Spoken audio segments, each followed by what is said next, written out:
during the pandemic or the plague and he was locked down, that's when he had all this brilliance, and he was a very secluded kind of hermit type. Really didn't talk to people much, often butted heads with authority in the church at the time. And so kind of an outcast, but this brilliant, tortured mind, right? But then life continued. And he started to expand into other areas. For instance, he was incredibly into alchemy, which nowadays is considered a pseudoscience, but he got way into alchemy and the occult. Do you have anything to add on that one? Well, after the whole Principia thing and inventing calculus and all this great stuff that he did, Cambridge reached out to him and built this great big laboratory. It was the first laboratory on their campus, actually. And they built this great big laboratory and said, Isaac, go nuts. Do whatever you want. And we will stand back and wait for your next stroke of absolute genius. Unleash the brilliance. Whatever you want to do. Just go ahead. Go ahead. We're all very excited to see what kind of brilliant experiments come out of your sharp young mind. Alchemy, you were saying. Yeah, no, he went an entirely different direction. Went into these more ancient things about alchemy and, the occult and the supernatural. Wrote over, I think, 1 million words on the subject of alchemy. Some of my author friends out there may stagger a little bit at the thought of 1 million words. It's a lot of words. It's a lot of words to write up by hand on occult subjects. But you also, I guess, you want to dig in any more to that? Into the alchemy thing? Sure. Yeah, sure. I don't have the numbers on this, but it was a few years ago. I want to say like 2007. They actually went in and took a sample of Isaac Newton's corpse. I think it was just like hair and like a little tissue sample, right? There's not much left of him. It's been 200 and some odd years, right? 200 years and a bunch. Went in, took a sample, tested it, and first thing they discovered was that there was a truly horrific amount of mercury in his hair.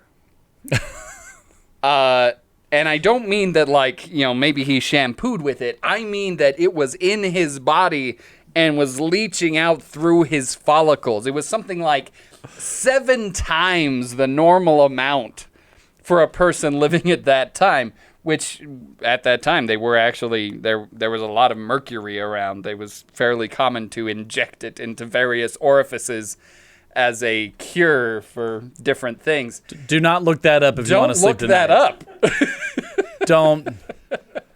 Don't look into how mercury was used back in the day. It's pretty bad. Not in good ways.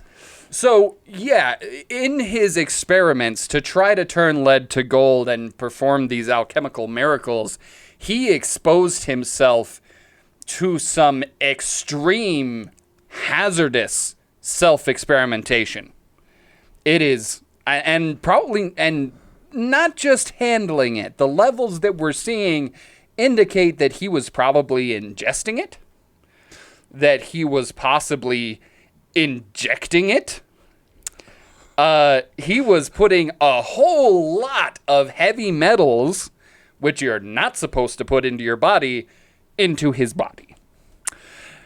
And that's just the start. This is the early early phases of his very exciting experimental career.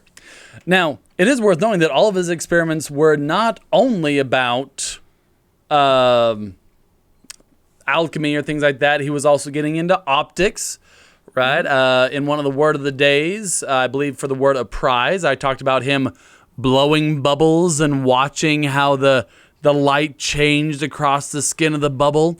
That was one of the nicer stories. He also would look into the sun until everything went dark, and then time how long it took for his vision to return.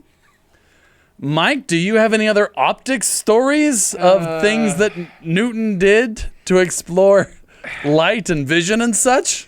Yes, we also did a word of the day on this, and it was the experiment of the bodkin. And what is a bodkin, Mike? A bodkin is a great big fat needle used for sewing leather, like in saddles.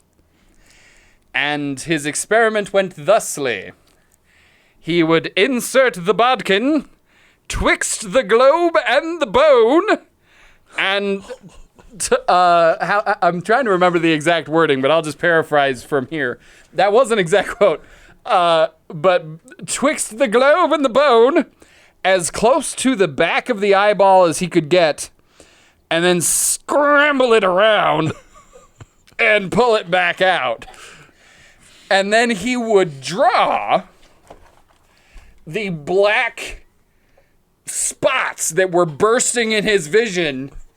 He would try to draw them and track how they were moving across his vision until they faded away. And then he would do it again, trying to find a pattern to how these black pain explosions were behaving. For science! For science. Oh. So yeah, the story of Newton is really just a brilliant mind, just almost gone a little bit too far, probably completely destroyed by Mercury. I will say one other little story, not even about science, but about a job he got later. Later, he ends up Master of the Mint. Okay? Not the flavor, boys and girls. The government had all these old coins, and it was a problem because people would do things like shave a little bit off the edges. In fact, if anyone takes a quarter, you'll notice all the little things on the edges. That is there so that you can't shave off a little bit of the precious metals, right? That's why those ridges on the outside of quarters and dimes is because of this practice that people would kind of shave off the outside, and okay, your coin is still worth what it says on it, but you've stolen a little bit of that precious metal. Or there were those where the weight of the metal itself was worth more than what the coin said, and so you would just melt down the metal and sell the metal. In fact, there was a case like that in America where coins minted prior to 1982 were actually pure copper, right? Nowadays, a penny is just kind of copper coated with zinc on the inside. But pennies prior to 1982 were made out of pure copper. So there have actually been times, I think at one point, a penny was worth 3 cents. It had more copper than... it was worth more as copper than as a penny.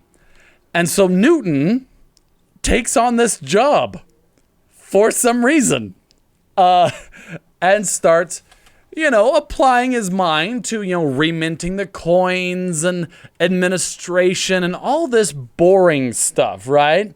That we don't really care about. But there was something else. As Master of the Mint, he was also in charge of hunting down counterfeiters. Now, counterfeiting coins or melting them down or taking these shavings was considered treason and punishable by death. And so Newton...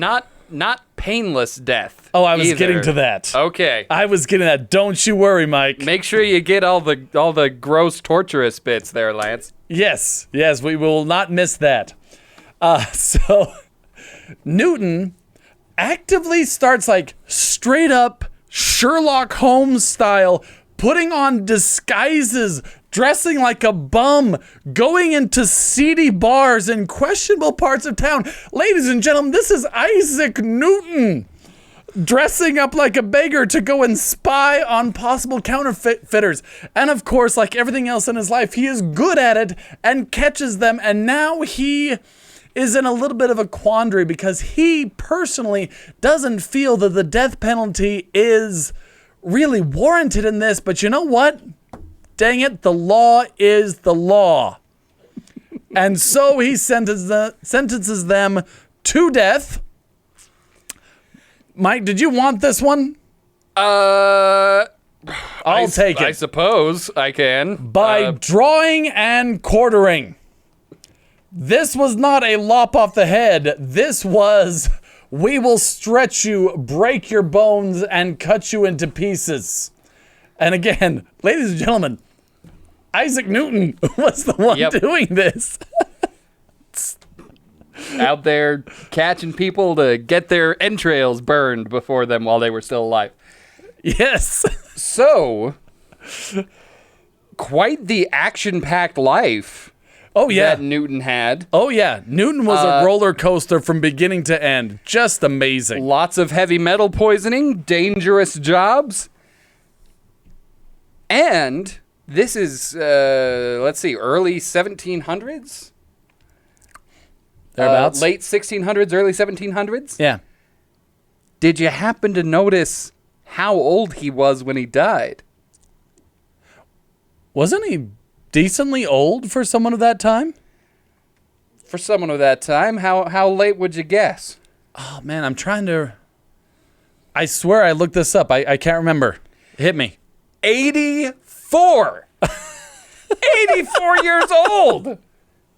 After all of that, after the bodkin and staring into the sun and injecting himself with mercury. See, it's weird. 84! Last week we had on Cody from Cody's Lab, and Cody occasionally messes with mercury, and people online shred him for handling, just being around this dangerous substance. Which, by the way, he gets frequent blood tests and everything. Like, he's very careful about it. People should just believe that he's going to be careful about things. But yeah, we have Newton actively just like bathing, swallowing, injecting this stuff, and lives to 84. Yeah, we are in no way encouraging anyone to play with mercury, by the way. That is not the takeaway from this. Do not try anything that Newton did at home. No. Up to and including dropping apples on yourself. Do not try any of this at home. But by the way, why did... I did look it up. I did remember... I was going to say 82, but I didn't want to say that on camera for fear of looking ridiculous. Because it is ridiculous. Who lives to 84 in that day and age? That's the equivalent of living to like 130 today or something. Oh, man. It's nuts. Okay. Isaac Newton, here's to you, buddy. To Newton.